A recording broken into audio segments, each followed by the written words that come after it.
이 글을 보고 있는 사람이 있을지 모르겠으나 제 인생에 있어 아직도 의문인 그것에 대해 아는 사람이 있을지, 있다면 대체 그게 무엇일지 궁금해 글을 적습니다. 제가 초등학생 때 어떤 여자애한테 들은 이야기가 있습니다. 저는 괴담이나 무서운 이야기를 좋아해서 꽤나 많이 봤다고 생각했는데 아무리 찾아도 이때 그 여자애가 해줬던 이야기가 나오진 않습니다. 아마 제가 초등학교 3, 4학년이었을 때였을 텐데 그 여자아이가 해준 이야기는 도저히 초등학생이 지어낼 수 없을 만한 이야기였습니다. 신기한 건 그 여자아이의 이름도 얼굴도 희미한데 이야기만큼은 선명하게 기억납니다. 이야기를 언제 어디서 나눴는지는 자세히 기억도 안 나는데 다만 성당, 놀이터 이 두 개는 확실히 기억에 남아 있습니다. 그때 한창 무서운 이야기가 유행일 때 그 애가 자기 주위에 귀신이 있는지 알 수 있는 방법이 있다고 말했습니다. 보통은 위험한데 자기는 위험하지 않은 방법이 있다고 하면서 애들한테는 자기가 그걸 알아봐준다고 하면서 직접 해주겠다고 했죠. 그 애랑 같이 다녔던 무리는 대략 6명 정도였던 것 같고 그중 한 명이 자기도 했다면서 하나도 위험하지 않다 이런 식으로 이야기했죠. 저는 당시 그 무리에 들어간 지 얼마 안 되었는데 초딩 때 전학을 많이 다녀서 아마 전학 간 지 얼마 안 돼서 애들 무리 찾는 그런 시기였던 것 같습니다. 그렇지 않고서야 괜히 제가 그걸 해보겠다고 나섰을 것 같지는 않거든요. 하여간 그 애가 자기 주변에 있는 귀신을 특정한 방법으로 볼 수 있고 그걸 제가 보는 것도 아니고 그 애가 대신 봐주겠다고 하는 상황이었죠. 그 귀신 봐준다고 주장했던 애를 A라고 하겠습니다. 그 A랑 같이 다녔던 B가 다른 애들한테 해보라고 막 권유를 했는데 나머지 무리에 있던 애들은 무섭다면서 안 하겠다고 했고 제가 하겠다고 대답했죠. 일단은 그 일이 벌어졌던 게 쉬는 시간이었고 때마침 수업 종이 쳐서 흐지부지 되는 줄 알았습니다. 그런데 얼마 지나지 않은 날의 밤과 후 집에 가는 길에 성당 근처 놀이터에서 그 애들 무리랑 놀다가 다른 애들이 다 집에 가야 한다고 할 때였습니다. 그렇게 저와 A만 남게 되었는데 A가 대뜸 그때 했던 이야기 기억하냐면서 너도 궁금하지 않냐고 해보면 너도 좋을 거라고 말하는 겁니다. 그리고 이거 아무나 해주는 게 아니라면서 나한테도 되게 힘든 건데 넌 특별히 해준다 이런 식으로 이야기를 하더군요. A가 나름 그 무리의 중심점 같은 애여서 살짝 쫄았던 것 같기도 합니다. 괜히 A의 신경을 거슬리게 하는 것보다 차라리 한번 해볼까 싶기도 했고 그 애가 저한테 폐가 될 일은 없을 거라고 계속 그러길래 고개를 끄덕였습니다. 놀이터 미끄럼틀 밑에 그 앉을 수 있는 공간이 있는데 그 오른쪽에는 A가 왼쪽에는 제가 앉아서 그 애가 해주는 이야기를 들었습니다. 이건 네 주변에 귀신이 있는지 확인할 수 있는 방법이고 자기는 오늘 밤 꿈을 통해서 그걸 확인할 거라고 하더군요. 눈을 감고 내가 이야기하는 걸 머릿속에 그리면서 그걸 상상하면 된다고 덧붙이면서요. 그 애가 말해준 이야기는 이러했습니다. 당신은 눈을 감습니다. 당신은 어느새 바닷가에 와 있습니다. 오른쪽에는 모래사장이 펼쳐져 있고 왼쪽에는 바다가 있습니다. 주변에는 아무것도 없으며 당신만이 바닷가에 서 있습니다. 바람이 부는 것도 같네요. 당신은 모래성을 쌓기로 합니다. 모래로 당신이 들어갈 수 있는 만큼의 큰 모래성을 만드세요. 모래성을 다 만드셨나요? 아직이란 뜻으로 고개를 저으니까 시간을 더 주고 다 만들 때까지 기다려줬습니다. 한 10에서 15초마다 모래성을 다 만들었냐고 물어봤죠. 그래서 다 만들었다는 표시로 고개를 끄덕이니 그 안으로 들어가라고 했습니다. 당신은 모래성 안으로 들어왔습니다. 모래성은 상당히 큰 것 같네요. 당신의 앞에는 다른 방으로 갈 수 있는 복도가 보입니다. 먼저 부엌으로 가보세요. 부엌에 도착했나요? 부엌에 도착했다면 검은 비닐봉지와 식칼을 찾아서 손에 드세요. 여기서 잠시 멈칫했습니다. 갑자기 식칼이 나오는 게 이상했거든요. 근데 문제는 이 이야기를 시작하기 전에 중간에 한번 시작하면 멈출 수 없다는 이야기를 들었는데 그래서 울며 겨자 먹기로 계속 진행했습니다. A는 계속해서 이야기를 해나갔습니다. 식칼과 비닐봉지를 찾았나요? 그럼 부엌에서 나가 성을 돌아봅시다. 어디선가 아기의 울음소리가 들리진 않나요? 저는 계속 눈을 감고 있었고 머릿속에서는 큰 모래성 속에서 오른손에는 식칼, 왼손에는 비닐봉지를 들고 소리가 들리는 곳으로 갔습니다.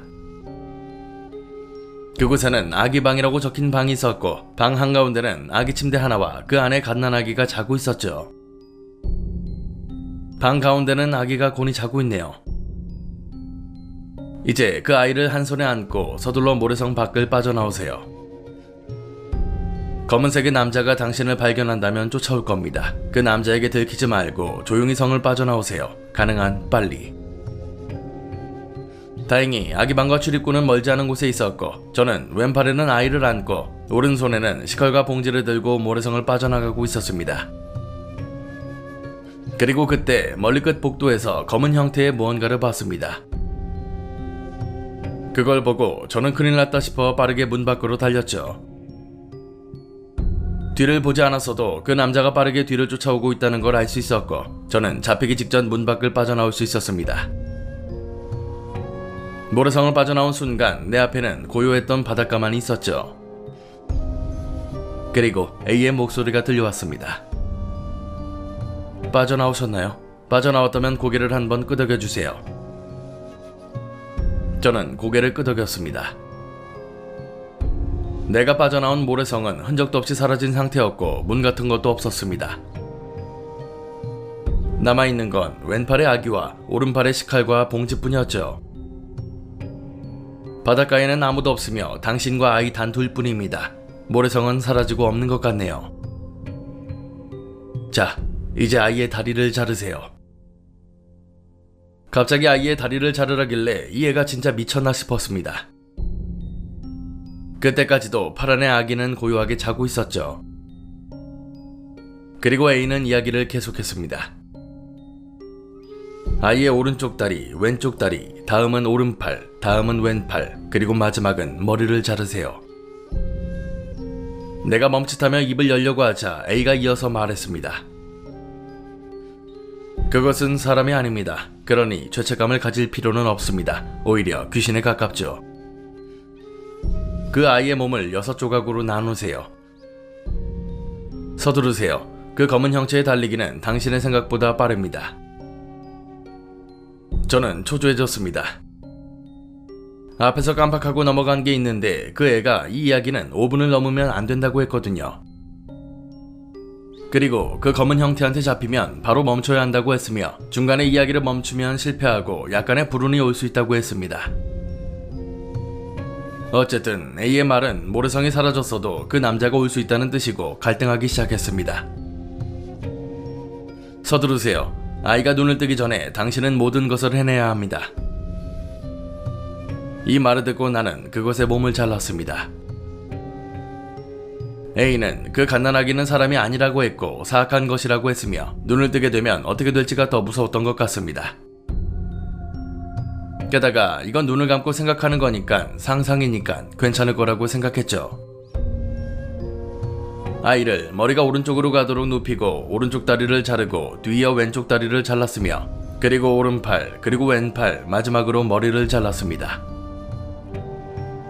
대충 몸과 자를 부위를 잡은 상태로 고개는 돌린 상태로 칼을 들었던 것 같습니다. 신기하게도 피가 막 솟구치진 않았습니다. 그냥 그 단면이 보이는 정도였는데 6조각으로 나누어진 신체를 보고 있으니 A가 말했죠. 다 잘랐나요? 저는 고개를 끄덕였습니다. 그리고 A는 이어서 이야기를 시작했습니다. 각각의 신체 조각을 가져온 비닐봉지에 나누어서 담으세요. 하나의 신체 조각당 하나의 비닐봉지입니다. 그리고 저는 여기서 난관에 부딪혔습니다. 제가 가져온 봉지는 하나였거든요. 하지만 여기서 비닐봉지 하나밖에 없는데 하고 입을 열기에는 분위기가 너무 진지했습니다. 그리고 슬슬 5분도 다 되어가는 것 같았고요. 각각의 봉지에 신체를 나누어 담았다면 마지막 머리는 꼭 칼과 함께 담아 잘 묶어주세요. 저는 얼추 아이의 머리만 들어 검은 봉지에 넣고 칼을 담아 2번 잘 묶었습니다. 다 했냐고 물었을 때 아직 하고 있는 중이라 고개를 저었죠. 그리고 오른손에는 검은 비닐을 들고 왼팔로는 나머지 조각들을 끌어안은 채 고개를 끄덕였습니다. 다 하셨다면 바다 가까이로 걸어가세요. 그리고 가장 먼저 오른쪽 다리를 집어들어 바다의 가장 왼편으로 멀리 조각을 던지세요. 오른쪽 발치에 검은 봉지를 내려놓고 오른손으로 오른 다리를 집어들어 제가 할 수 있는 한 가장 세게 다리를 던졌고 다리는 바다 너머로 사라졌습니다. 이어서 목소리가 들려왔습니다.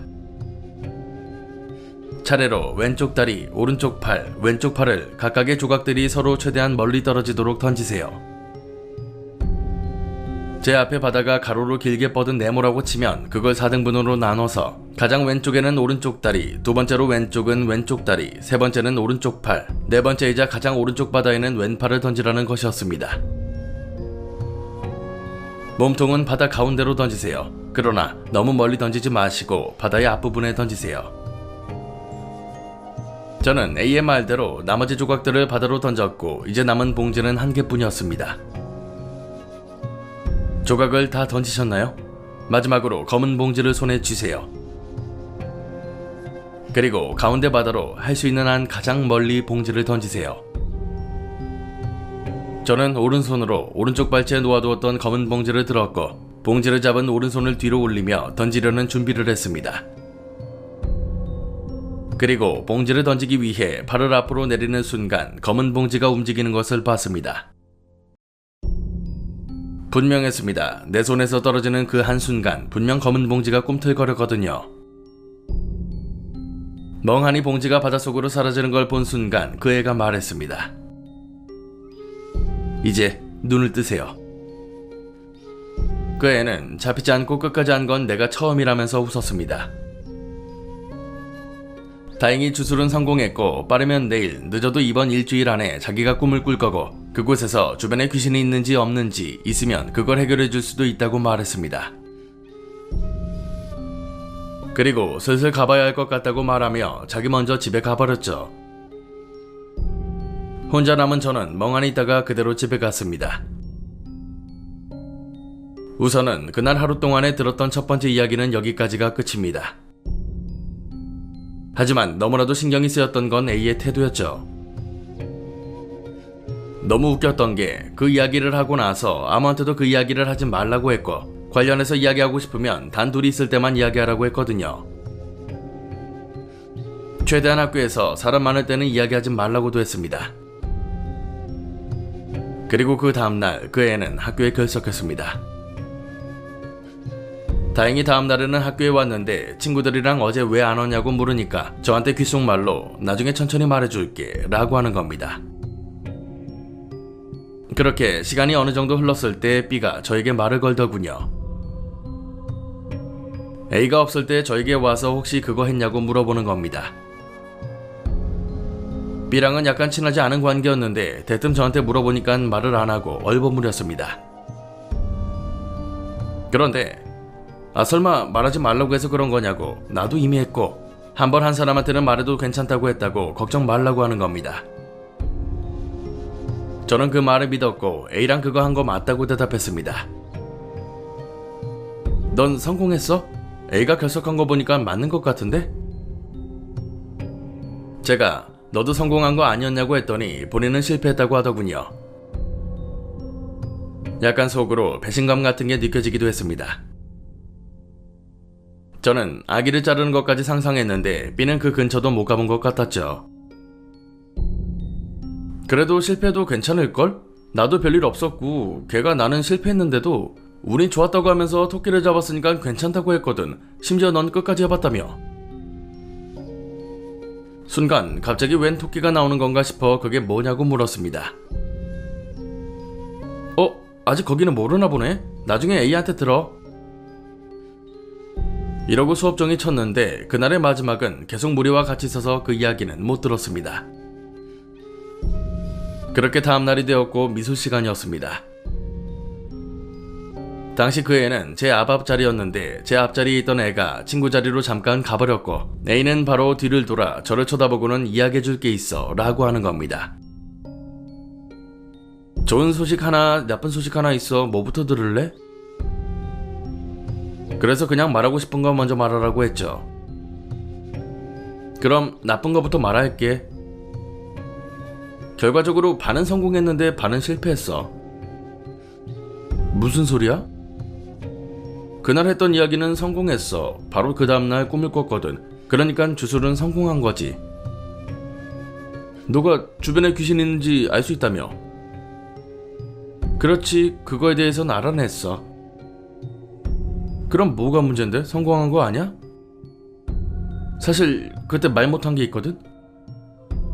뭔데? 그게 사실 이 주술은 보는 거에서 끝나는 게 아니거든. 일종의 저주 같은 걸 가져와서 엿보는 식이라서. 그럼 뭔데? 말 돌리지 말고 말해봐. 숨기는 거 있으면 숨기지 말고. 알겠어. 사실 이 주술이 성공하면 내가 꿈속에서 네 꿈속으로 들어가서 귀신을 보는 거거든. 그리고 거기서 귀신이 있다면 꿈에 빨간 토끼가 나타나고 없으면 안 나타나.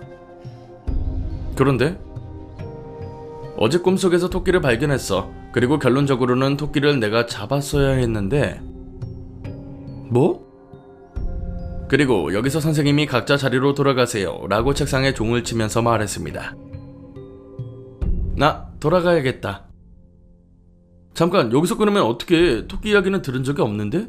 잡아야 한다는 건 뭔 소리야? 네 말은 못 잡았다는 거잖아. 그렇긴 한데 일단은 선생님이 자기 자리로 가라고 하니까 나중에 이야기해줄게. 그 애는 자기 자리로 돌아갔고 남은 시간 동안 그림 하나 그리지 못하고 수업이 끝났습니다. 대체 빨간 토끼는 뭐고 그걸 놓치면 어떻게 되는 건지 하교할 때까지 계속 그 생각이 머리에 맴돌았죠. 그리고 방과 후 A랑 따로 남아서 나머지 이야기를 계속 듣게 되었습니다. 빨간 토끼의 정체는 제가 토막내버렸던 그 아기이며 그 토끼 자체가 귀신, 불행을 의미한다고 그걸 꿈꾸는 동안 검은 남자에게 들키지 않고 잡아서 없애야 했는데 자기가 그걸 실패했다고 하는 겁니다. A가 꿨다고 하는 꿈 이야기는 이러했습니다. 배경은 도시였고 자기는 거리를 돌아다니다가 토끼를 발견했다고 했습니다. 그 토끼를 쫓아다니다가 검은 남자한테 들켜서 바로 토끼를 잡지 못하고 숨었답니다. 그러다 틈이 생겨서 뛰쳐나갔는데 토끼가 횡단보도로 뛰어들었고 자기는 그걸 보고 멈칫하다가 결국 못 잡고 깨어났다고 하는 겁니다. 그러면서 하는 말이 자기가 토끼를 놓쳤기 때문에 귀신은 없애긴커녕 기존에 제 주변에 있었던 귀신과 주술로 불러들인 그 갓난아기가 합쳐져서 더 커진 것 같다. 그걸 최대한 빨리 잡아야 하는데 잡기 전에 꿈에서 깨어났기 때문에 위험하다. 이제 내 꿈에서뿐만 아니라 네 꿈에서도 그 토끼가 나올 수 있다고 말하더군요. 그래서 내가 그럼 어떻게 하냐고 위험한 건 없다고 하지 않았냐고 하니까 그럼 자기가 부적을 하나 써주겠다고 말했습니다. 그러면서 부적에 대한 설명을 하는데 부적 자체가 귀신을 막거나 그런 건 아닌데 단지 내 꿈에서 빨간 토끼가 나오는 걸 막아주는 용도라고 했죠. 부적을 준비하려면 시간이 걸리니까 오늘은 이만 돌아가자면서 집에 가자고 했습니다. 추가로 하는 말이 부적은 빨간 토끼를 막는 용도지 검은 사람을 막지 못하니까 조심하라고 하는 겁니다. 그리고 빨간 토끼가 있으면 얼마 뒤 검은 사람도 같이 나올 확률이 높고 빨간 토끼가 나오지 않더라도 검은 사람은 꿈에 나올 수 있다. 부적 자체를 얻으면 빨간 토끼 자체는 나오지 않을 테니 검은 사람을 만날 확률은 작고 자기가 빨간 토끼 꿈을 꾸면 검은 사람은 자기 쪽으로 올 테니 제가 꿈을 꾸는 일은 별로 없을 거다. 부적을 네가 가지고 있는 동안 빨간 토끼는 내가 최대한 잡아볼 거고 빨간 토끼를 잡으면 검은 사람도 더 이상 나올 일이 없을 거다라고 말했습니다. 그 이야기를 듣고 뭐 딱히 할 수 있는 일은 없었습니다. 게다가 화를 내고 싶어도 자기가 부적도 만들어주고 꿈도 대신 꿔서 잡아준다는데 화냈다가 자기가 하기 싫다고 하면 저만 엿되는 거니까 어쩔 도리가 없었습니다. 그래서 저는 수긍하고 집으로 돌아왔죠. 다행히 그날 내 꿈에서는 아무것도 나오지 않았습니다. 빨간 토끼도 검은 사람도. 그리고 다음날 아침 학교에 등교하자마자 그 애한테 부적은 완성되었냐고 물었습니다. 그랬더니 아직 재료가 없어서 못 만들었다고 하더군요. 진짜 화도 나고 어이도 없었지만 참고 그러면 언제 다 만들어지는 거냐고 물었습니다. 그러니까 빠르면 내일, 적어도 내일 모레까지는 만들 수 있다고 하더군요. 그리고 그날 B가 저한테 다시 와서 말을 걸었습니다. 이제는 토끼 알지? 어떻게 됐어? 알지. 근데 A 말로는 놓쳤다는데? 뭐? 놓쳤어? 아, 그래도 괜찮을 거야. 나도 부적받고 해결됐거든. 너도 부적받았어? 그때 내가 검은 남자한테 잡혔다고 했잖아. 그때 주술이 실패해서 내 꿈에 빨간 토끼가 나타난다고 했거든. 자기가 대신 꿈으로 봐줄 수 없다면서. 그래서 어떡하냐고 하니까 자기가 만든 부적을 가지고 있으면 꿈에서 토끼를 만날 일은 없을 거라고 하더라고. 그래서 그 뒤로 꿈에 안 나왔어? 부적 받기 전에는 빨간 토끼를 한번 봤었는데 나는 잡기 무서워서 그냥 도망만 다녔거든. 그리고 부적을 받은 뒤로는 꿈에 안 나왔어. B가 그렇다고 하니 그래도 조금 안심했던 것 같습니다. 부적만 받으면 괜찮다니까요. 그러다가 어떤 생각이 나서 B에게 물었습니다. 그 주술 자체가 주변의 귀신을 보고 그걸 떼어내는 거잖아. 실패하면 불운이랑 귀신 등이 같이 올 수 있다고 했고 부적을 받으면 그것도 해결되는 거야? B의 말로는 자기는 빨간 토끼를 안 잡았다고 했습니다. 그리고 부적을 받음으로써 꿈에서 토끼는 안 나왔다고 했기 때문에 A가 더 이상 꿈을 대신 꿔줄 수 없다고 했습니다. 즉 A와 B 중 아무도 빨간 토끼를 잡은 사람이 없다는 것인데 그렇게 되면 불운과 귀신이 없어지지 않았다는 것이잖아요. 아, 그거는 그냥 어쩔 수 없지. 어차피 A 말로는 다음 단계로 넘어가기 전에 검은 남자한테 잡혔으니까 불운이나 그런 게 적을 거라면서 그 정도는 괜찮을 거라고 했는걸? 그리고 처음엔 무서웠는데 아직까지 별일도 없고 꿈도 더 이상 안 꾸니까 괜찮지 않을까? 즉 B는 문제가 해결된 게 아니라 아무런 생각이 없었던 겁니다. 애초에 주술이 실패했기 때문에 사단이 안 났던 건데 이걸 위험하지 않다고 생각했던 거죠. 결론은 주술을 끝까지 했던 저만 일이 났다는 말이었습니다. 그럼 나는 지금 주술도 성공했고 토끼도 못 잡았다던데? 그건 모르지. A한테 물어봐. 불안해져서 일단 부적이 어떻게 생겼는지라도 보고 싶었고 지금 가지고 있냐고 물었습니다. B가 가방에서 꺼낸 부적은 제가 생각했던 부적과는 생김새가 완전히 달랐죠. 보통 노란색 바탕에 빨간 글씨로 생겼을 텐데 오히려 연한 핑크색 글씨를 거름종이 같은 얇은 종이에 하나하나 찍어서 글씨를 쓴 것처럼 보였죠.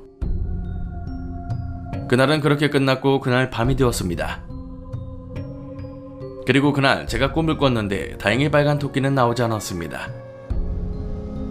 하지만 뭔가에 쫓기는 것 같은 꿈을 꿨던 건 기억납니다.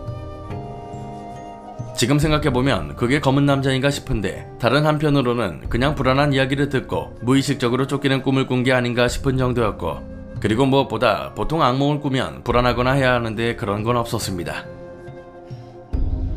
그 다음날 미술 시간 A가 저한테 와서 부적 재료가 대부분 준비됐다고 말했습니다. 그리고 저한테서 무언가를 가져갔고 내일 부적을 완성해서 준다고 하더군요. 그리고 그날 밤은 꿈없이 잠들었습니다. 그 다음날 A는 부적이 완성되었다면서 저에게 부적을 건네줬습니다. 그리고 당부하는 게 절대로 이 부적을 펴보지 말라고 하는 겁니다.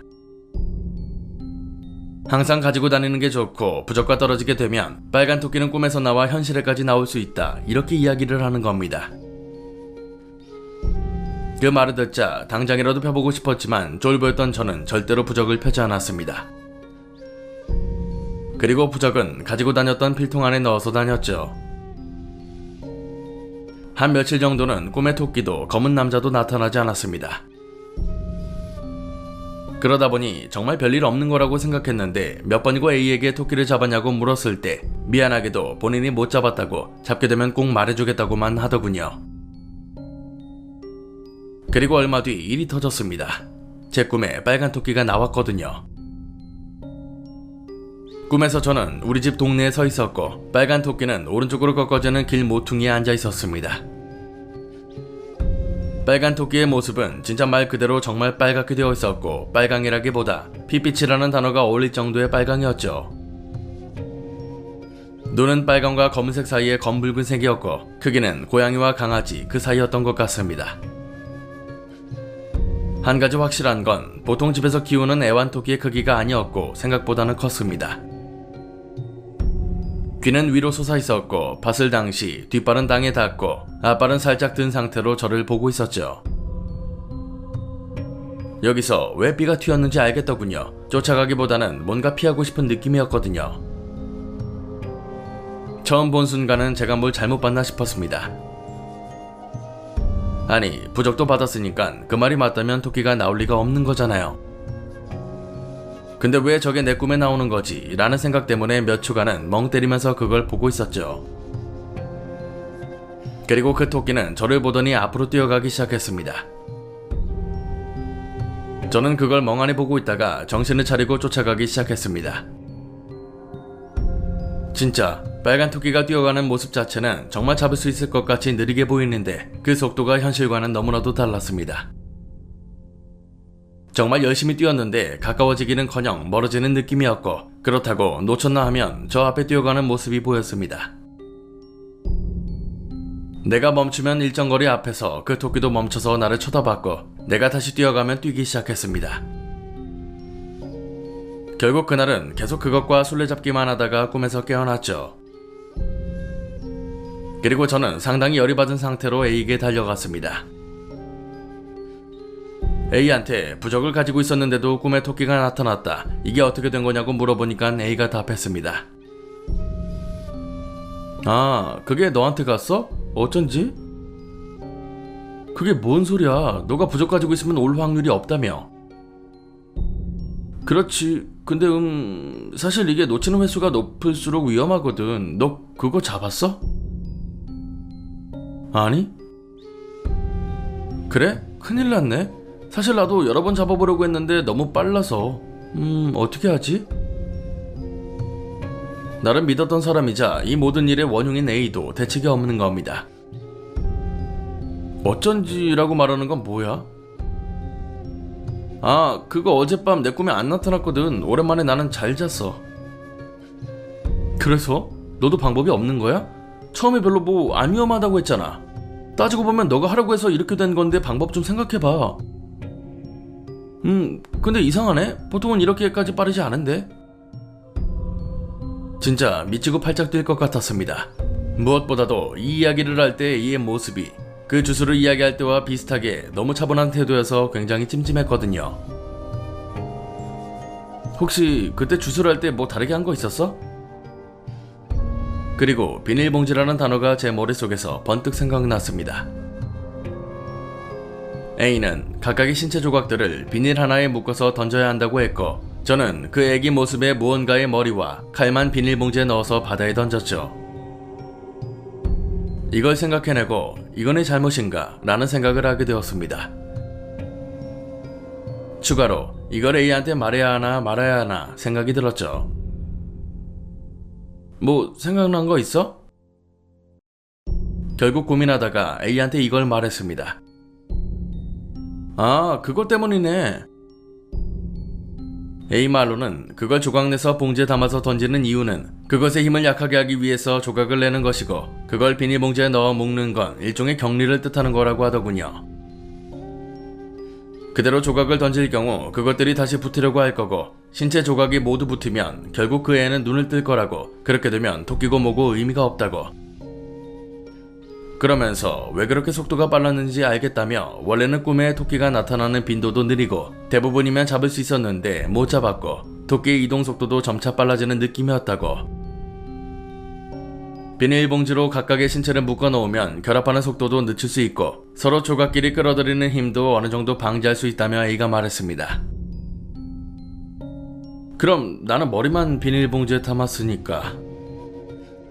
그래서 속도가 빨라진 거지. 신체가 많이 결합할수록 토끼의 크기가 커지고 토끼를 잡기도 어려워지는데 그걸 줄이기 위한 게 없는 셈이니까. 아마 지금쯤 팔, 다리, 몸통 등은 이미 결합하고 머리만 남지 않았을까? 그럼 내 꿈에 나타난 것도... 아 맞다, 이미 꿈에 나타났다고 했었지? 그럼 이미 머리를 뺀 나머지도 결합했겠다. A의 말로는 보통은 힘이 작아 주술 대상의 꿈속으로 잘 찾아가지도 못하는데 비닐이 없으니 훨씬 빠르게 조각들이 서로를 끌어당겼을 거고 원래는 붙으려고 해도 비닐 때문에 잘 결합이 되지 않았을 텐데 비닐이 없으니까 쉽게 붙었을 거라고 하더군요. 그러면서 아마 지금쯤 팔, 다리, 몸통은 결합 완료됐을 거고 머리도 비닐에 담겨 있긴 하지만 결합된 몸통들이랑 만났을 확률이 높다고 말했죠.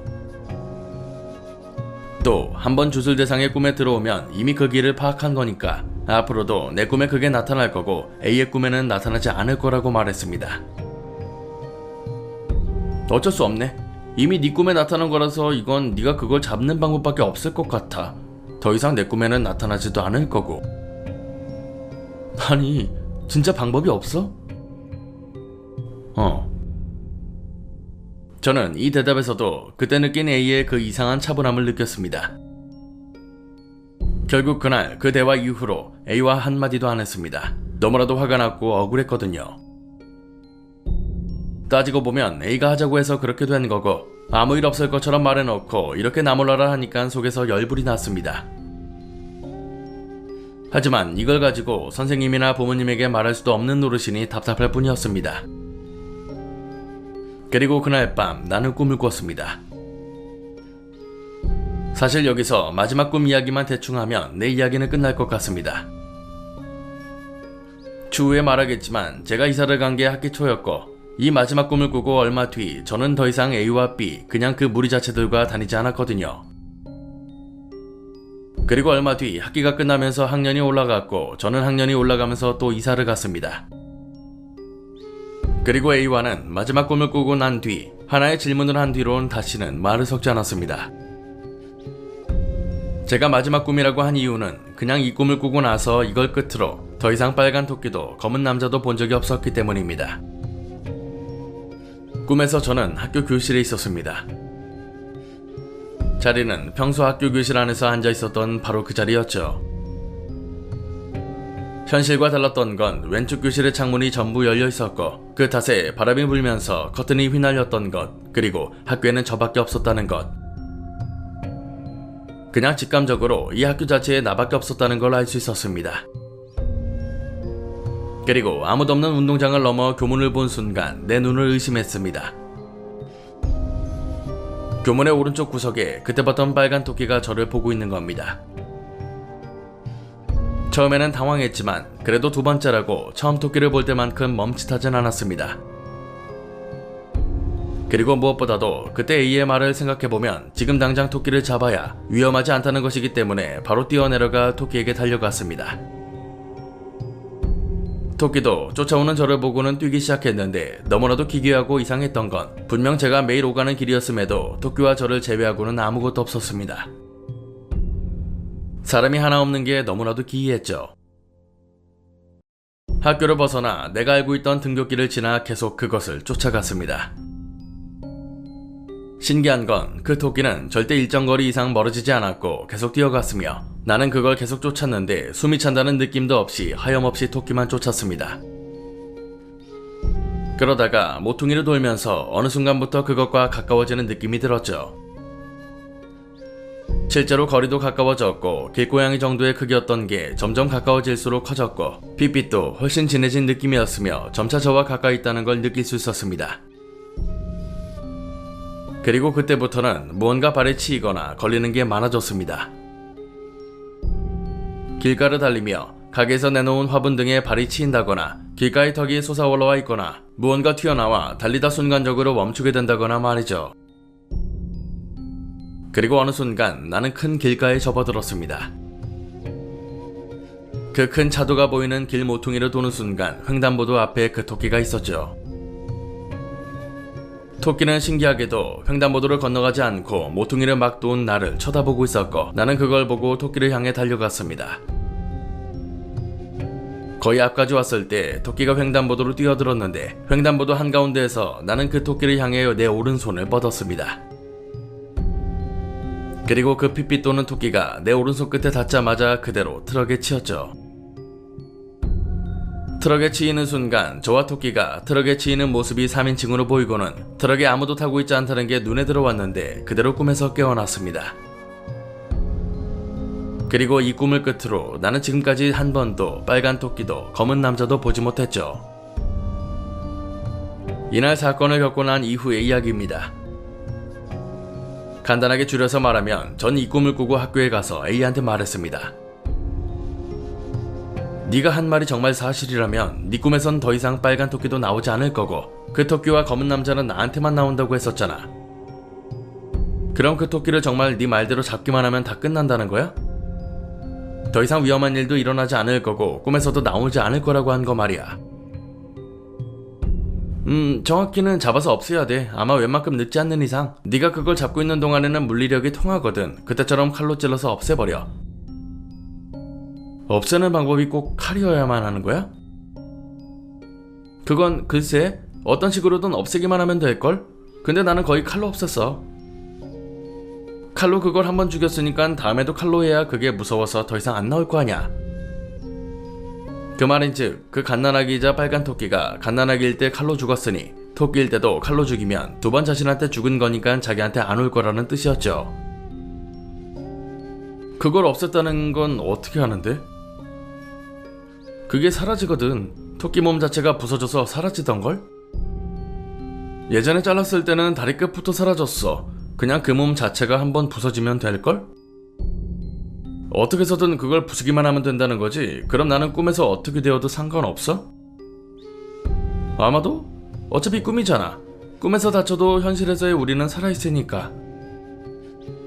그럼 그때 너는 다른 애들 앞에서 이 주술 이야기했잖아. 근데 왜 나한테는 한 번 더 그걸 물어보고 나한테 시도한 거야? 그냥. 뭐? 그냥? 응, 그냥 물어봤어. 하면 좋고 안 하면 뭐 어쩔 수 없고. 아, 슬슬 1교시 시작하겠다. 먼저 간다. 그리고 이걸 끝으로 저는 A에 대한 모든 정을 끊고 이사갈 때까지 말을 붙이지 않았습니다. A가 줬던 부적을 폈을 때 분홍색 종이 안에 머리카락과 지우개 가루가 뭉쳐져 들어있었고 그걸 A는 쪽지 모양으로 접어서 부적이라고 했던 거였습니다. 그대로 그걸 쓰레기통에 버렸고 지금까지 한 번도 빨간 토끼, 검은 남자는 꿈에 나오지 않았죠. 다만 10수년이 지난 지금도 대체 이게 어떤 주술이고 A가 했던 것들이 뭔지 모르겠습니다. 아무리 인터넷을 뒤지고 주변 지인들에게 물어도 그 누구도 이 이야기를 알지 못하죠. 아가야 이리온이라는 주술과 비슷하다는 것 외에는 딱히 아는 내용이 없습니다. 너무나도 찝찝함만 남은 채 몇 년이라는 시간이 흐르다 보니 지금도 궁금하지만 혹시라도 아주 혹시라도 이 주술이 뭔지 아시는 분이 있다면 알려주시면 감사드리겠습니다.